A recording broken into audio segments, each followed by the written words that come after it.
Hi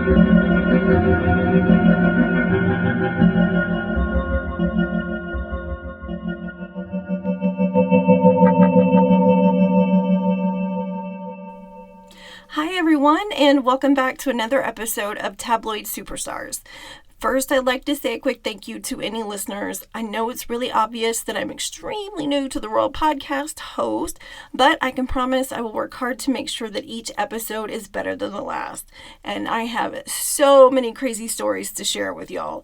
I've recently received a box full of original tabloids, all from the 70s, and they are all pure gold. So I'll be able to report on anything from psychic predictions to UFOs to unsolved murders, crazy ads, and so much more. I would love it if you could sit back and take a listen to stories that you won't hear anywhere else. All right, y'all, before I get into anything, I need to read this ad really quick and get it out of the way.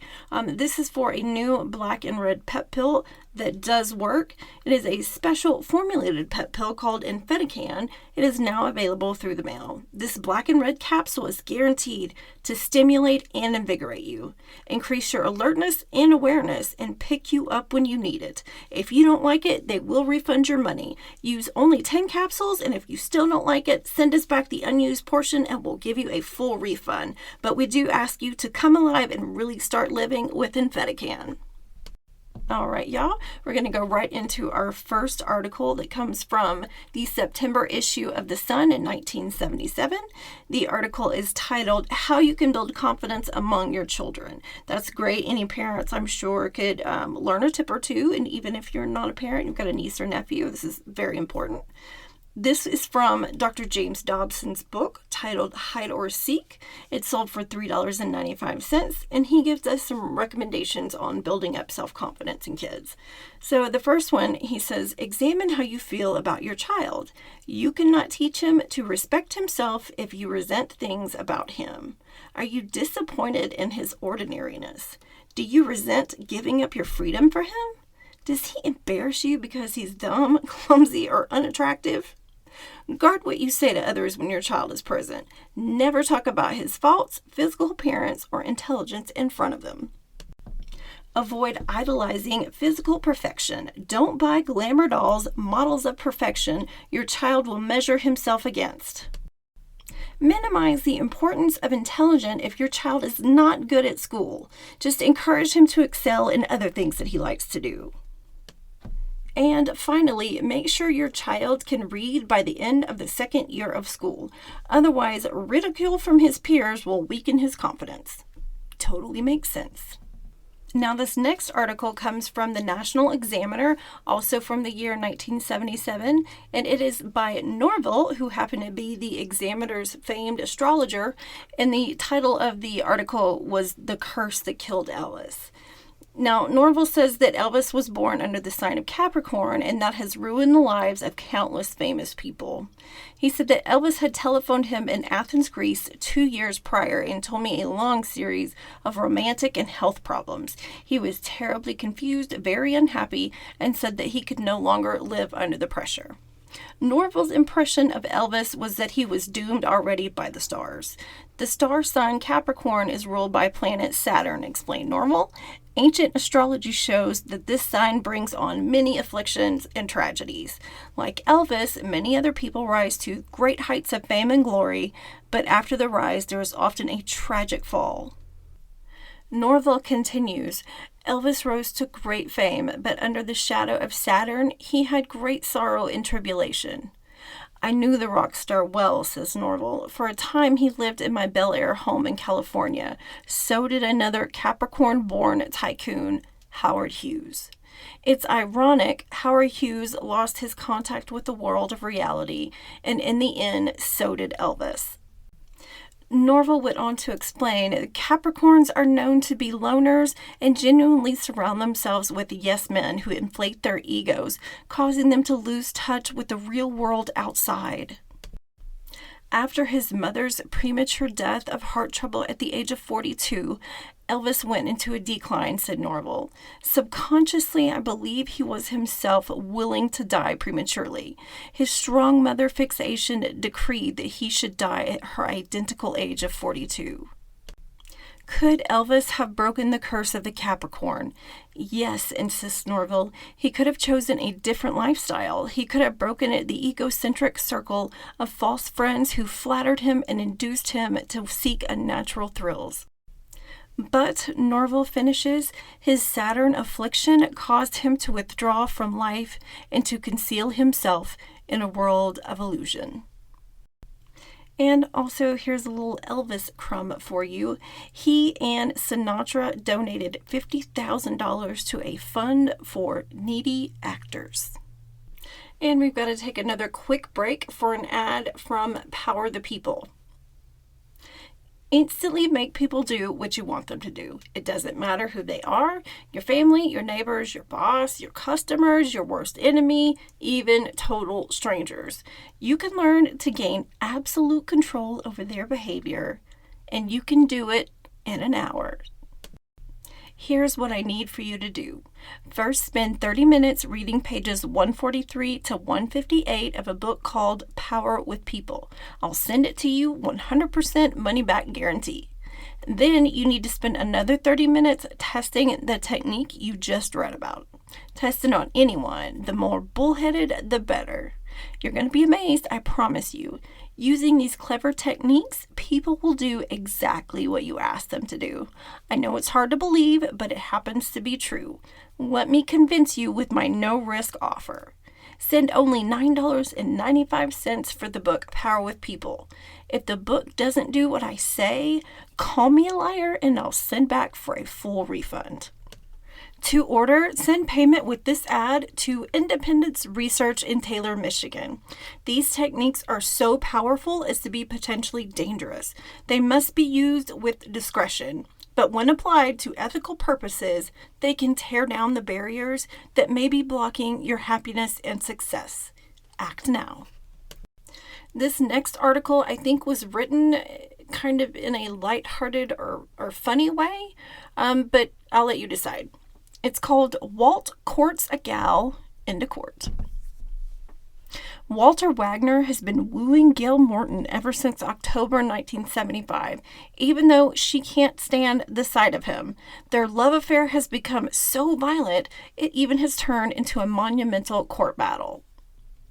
The fact is that Walter, 27, has had a crush on pretty 23-year-old Gail since they met at law school in Sacramento, California.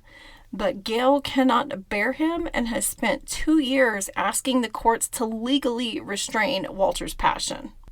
For Gail, it was a question of her right to be free from harassment. For Walter, it was a question of his right to win Gail's love. Walter's love is something Gail cannot shrug off lightly. He has sent her over 30 pounds of mail in the last 2 years, totaling hundreds of letters and gifts of all sorts. He leaves flowers on her windshield of her car, and he even has written letters to President Carter and Henry Kissinger telling of his love.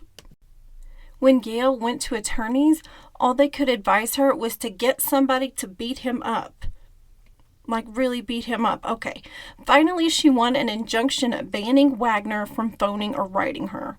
When Wagner ignored the injunction, he was arrested for contempt of court and sentenced to 75 days in jail, of which he served 8 while waiting for bail. The old saying, the course of true love is never smooth, could definitely be applied to this affair.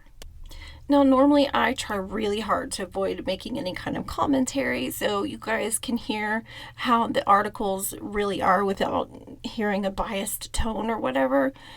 This is some Pepe Le Pew vibe shit right here. Hundreds of pounds of mail. Hundreds of pounds of mail and gifts. When your attorneys advise you to find somebody to beat this guy up, Jesus Christ. Read the room, Walter. And we're going to just move right along. This next article is called Man with the Big Appetite. A row has blown up over the naming of a restaurant after a man convicted of killing and eating 5 Colorado prospectors. A plaque to the mountain guide and famed cannibal Alfred Packer was put up in the grill room of the Agriculture Department in Washington. Alfred led a group of prospectors in search of gold, and when starvation threatened, he killed and then ate them, as you do. But the General Services Administration, the watchdog agency of American bureaucracy, took it down, huffing. This reflects badly on the meals that are served to our government employees in our government restaurants. The judge who sentenced Packer in 1874 is reputed to have said, "I sentence you to hang till you're dead, dead, dead." But Alfred, that's how he spelled his name, Alferd, was paroled and survived into a happy old age. Okay, this next part is called Dear Meg, and it's kind of an offshoot or prior to Dear Abby, where people write in personal questions and hope to get a level-headed answer. So I'm going to jump right into this one. Dear Meg, I'm in the Air Force and I have 3 years to go before I'm discharged, but that's not my problem. I'm very fond of a 15-year-old girl from my hometown. She likes me too. I'm 20, and we write occasionally, but she still has no idea of how I really feel for her. She has all the qualities I want in a wife, Meg, and I am hoping by this time I'll be out of the service and she'll marry me. How can I keep her interested when I know she'll be dating a lot of guys as she gets older? Dear Meg goes ahead and answers this by saying, there's no way you or anyone can keep a 15-year-old girl from getting interested in boys. About all I can tell you is wait and hope. You stand as good of a chance as any of them of winning out in the end. All right, and Dear Meg has another person waiting to hear her perspective on their problem. Dear Meg, I'm in the middle of a love battle. Until recently, I was seeing a 40-year-old woman who has 2 children and wants to marry me. Then there's this other girl who's 19 who also wants to get married. They know each other and they fight about it all the time. They told me that they had an idea, that they would share me, like with one night one girl and the other with the next. The problem is that I'm not so sure I want to do it. I haven't seen either one of them in about 90 days, and when I think about it, neither one of them is a big deal. What do you think? This comes from inmate number 76B573 in Elmira Correctional Facility. And Dear Meg answers with all of her wisdom. Dear number 76B573, I think I'd wait until I got out of the slammer to decide. With a couple of dummies like those cooking up such a harebrained scheme, you're bound to lose either way. This one is also from an advice column, but this is actually being answered by Dr. Platts, who is a psychologist. We're going to get right in here. I've been going out with a girl for a month. We met at work and I invited her out to lunch. That's how it started, and we've been dating steadily ever since. We've gone to movies, dinners, walks together, but that's all. I'm sure she's had affairs before, and so have I, but somehow we just can't get started on a sexual relationship. I'm just waiting for something to happen naturally, but she hasn't given me any encouragement. We have lots of fun together, and I know she's interested in me. I don't want to ruin our friendship by coming on too strong, but at the ripe old age of 30, I feel like I'm having a platonic relationship. This is from Mr. In-Between in Grand Rapids, Michigan. And here is Dr. Platt's answer. It seems to me that you really don't know what you want. Stop worrying about what's expected between a man and a woman and enjoy what you've already got. Companionship. And our last one is also from Dr. Platts. This woman writes in, why would a respectable 50-year-old man spend every weeknight in a massage parlor? My husband is a great person, but this habit is beginning to upset me. What should I do? Signed JK in New York. Dear JK, tell hubby his habit is rubbing you the wrong way and suggest your own private sessions in your own parlor. Amen, sir. Okay, we've got one more ad real quick, and then we'll continue moving on to the next article. Increase your IQ up to 50% in just 3 weeks. Average adults become super sharp, quick, and alert. Our word children achieve superior intelligence. Amaze your friends, increase your income, get excellent grades. Works on any age. Rush only $4.95 plus 55 cents shipping and handling to the Human Potential Institute in Costa Mesa, California. Absolute money back guarantee. This next article, I was actually kind of shocked to see it. This comes from the 1977 Star September edition, and the article I found was regarding the Oklahoma Girl Scout murders. Now, I have lived in and around Tulsa for years, and this unsolved case has always held my interest and hoped that one day it would be solved. Some of you may be familiar with the story, however, it's not as well known to folks outside of Oklahoma. So here's a little backstory that comes directly from this article. The Oklahoma Girl Scout murders on June 13, 1977 at Camp Scott in Oklahoma. The camp had barely been open for 24 hours when the victims were discovered in the forest by a counselor on the way to an early morning shower. The girls were Lori Farmer, Michelle Guise, and Doris Milner, all between the ages of 8 and 10. Doris was first found as her strangled body was tossed on top of her sleeping bag. Lori and Michelle had been beaten to death and stuffed inside of theirs. It was later determined that 2 of the girls were raped and the other was sodomized. All 3 girls were struck with blunt objects, killing Lori and Michelle, while Doris was manually strangled when the blunt force failed to kill her.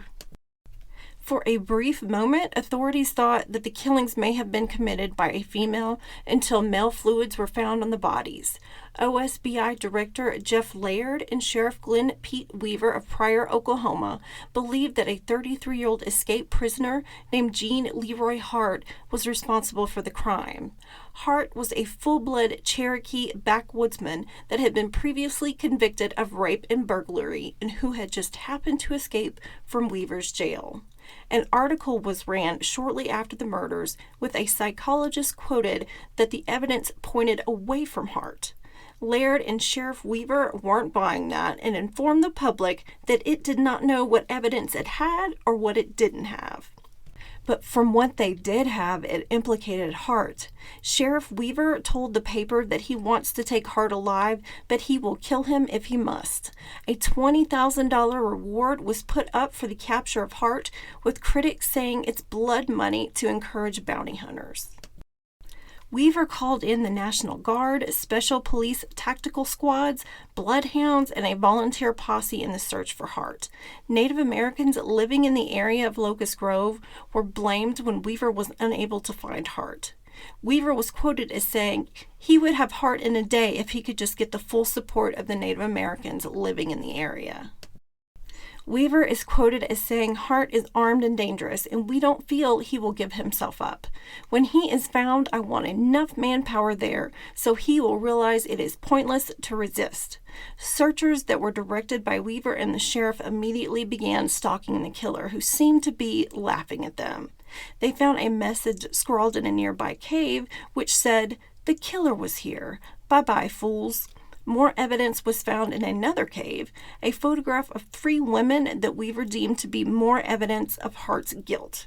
He claimed that the photo belonged to Hart and it had been in his possession while he was confined in the Granite Reformatory.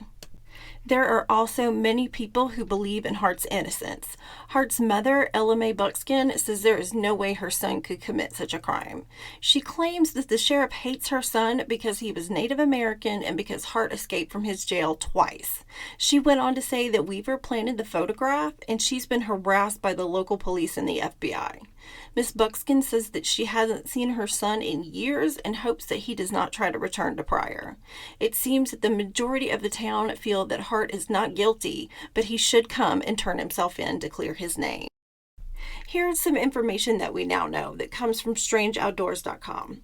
In 1966, Hart abducted 2 pregnant women from outside of a nightclub, drove to a forest in the outskirts of Locust Grove, and raped them. He had been convicted of kidnapping and the rape of 2 women, as well as 4 counts of first-degree burglary. The women were bound with duct tape and rope.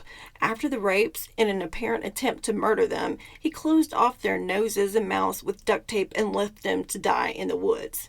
Fortunately, the women managed to untie themselves and raise the alarm. harm. They described Hart as being incoherent during the rape and that he made strange growling noises, a possible link to the strange noises heard on the night of the murder of these 3 young girls. Now, at the crime scene, it seems that the attacks were definitely planned in advance. The gag on Denise was pre-sewn, and the killer had also brought along a nylon rope and duct tape for binding the victims. Semen was found on each body, and a red flashlight was found next to them. A hair caught in the duct tape that did not belong to any of the girls was also located. There were a couple more red flags about 2 months before the camp started. Counselors were in training for the upcoming camp season, and it was reported that a note was left in a ransacked cabin stating, "My mission is to kill 3 girls in 1 tent." Camp officials shrugged that off as a joke. In addition, it had been reported that multiple people at camp had heard unusual noises the night of the murders. They were described as moaning sounds coming from the direction of the tent with the 3 girls. It was also reported by a camper that her tent had been opened in the middle of the night and a flashlight shone in her face. A scream was heard about 3 a.m. by other campers also coming from the direction of the murdered girls. 2 families went on to sue the camp for negligence in 1985, but the jury sided with the camp. Despite Hart's previous crimes, he was put on trial for the murder of the Girl Scouts in 1978, but was found not guilty. The camp remains closed, and the case continues to be open. And at the end of most tabloids, they usually have a classified ads section, which has some weird shit in there. But the best ones, in my opinion, are the personal.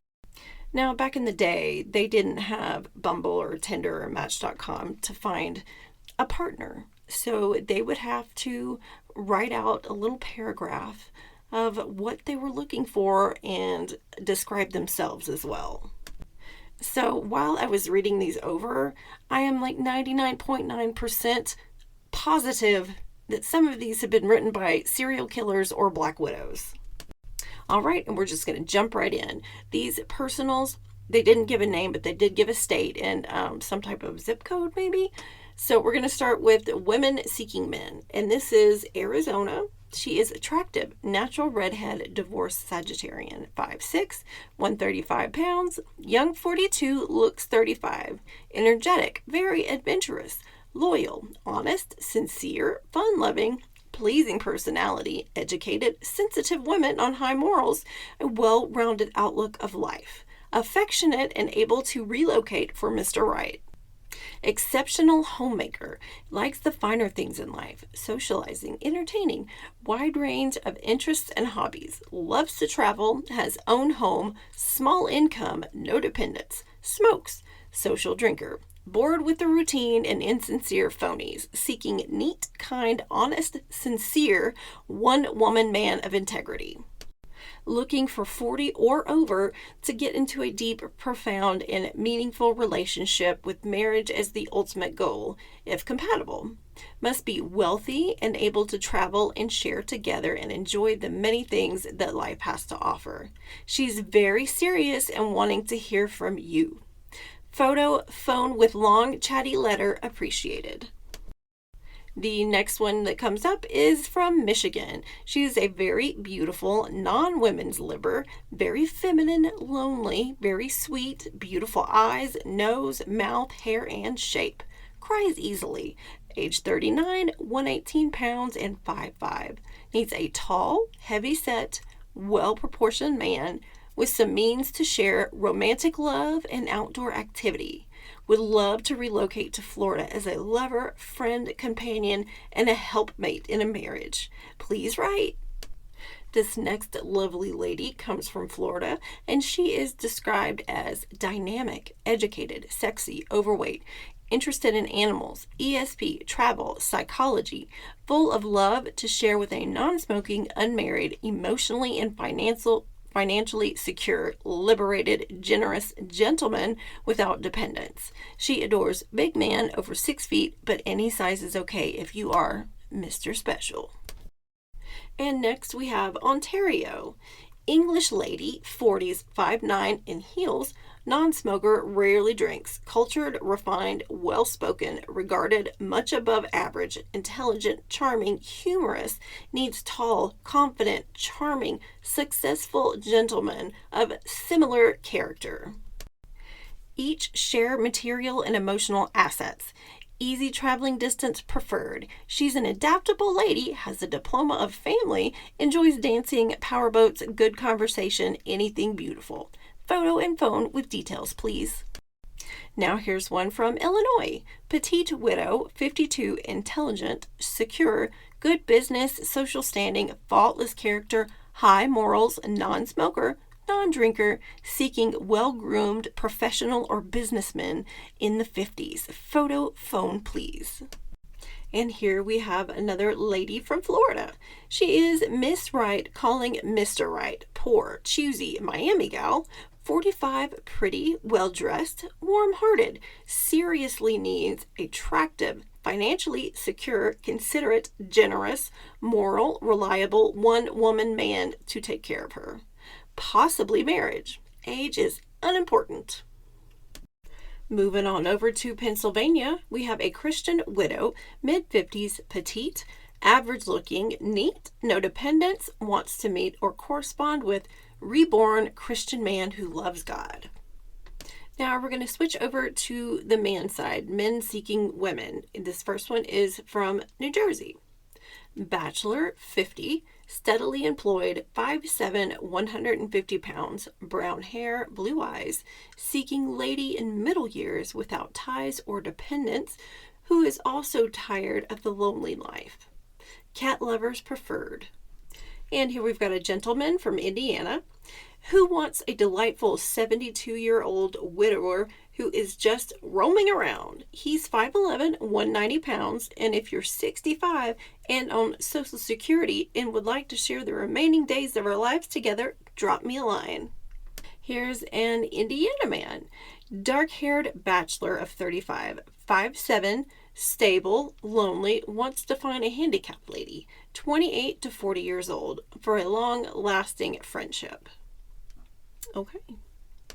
And here from New Jersey is an energetic fellow, 44, 140 pounds, insecure, wants to meet an active gal, ages 16 to 21. There you go. Now, moving on to New York, we have a gifted psychic, age 37. He's 5'4", 160 pounds. He wishes to find happy psychic lady for happiness, warmth, and understanding. Heading now to Michigan, Church of God Christian, soon to be divorced, 31, 5'7", 150 pounds, brown hair, eyes. Desires marriage with a true Christian gal. Send photos. Also from Pennsylvania, a former circus performer, age 40, seeks an understanding, unusually powerful or very muscular women of any age. Send pics. And finally, we're moving on to Virginia. Brown hair, blue eyes, has interesting mustache. 23, 5'8", likes sports and music. Seeks a gal to 23 for friendly correspondence. All right, guys, that concludes episode number 2 of Tabloid Superstars. My name is Leslie, and come back next time and I'll give you more stories of the weird, the wacky, and the stabby.